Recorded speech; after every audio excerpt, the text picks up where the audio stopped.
இது வந்து மிளகா வத்தலில் தரம் பிரித்தது. ஏற்கனவே பண்ணையிலேயே தரம் பிரித்து வீட்டுக்கு கொண்டு வந்துட்டோம்.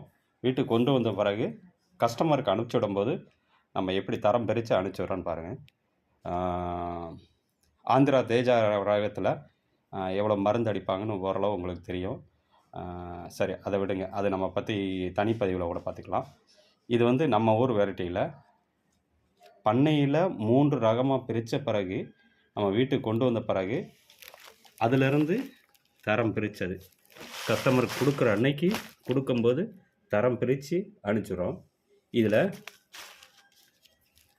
இந்த மாதிரி கொஞ்சம் கலராக இருக்கும். இதை கொஞ்சம் நோக்கி பார்த்தோம்னா கொஞ்சம் சரியில்லாமல் இருக்கும். அதாவது வெயிட் இல்லாமல் இருக்கும், கொஞ்சம் சரியில்லாமல் இருக்கும். அதனால் இந்த மாதிரி தரம் பிரிச்சிருக்கும்.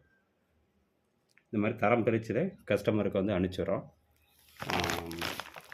மேலும் பதிவு நம்ம வாட்ஸ்அப்பில் தனியாக கூட பேசிக்கிறோம். ஒரு சில என்னென்ன இடுபொருள் கொடுப்போம் அப்படின்னு கூட பேசிக்கலாம்.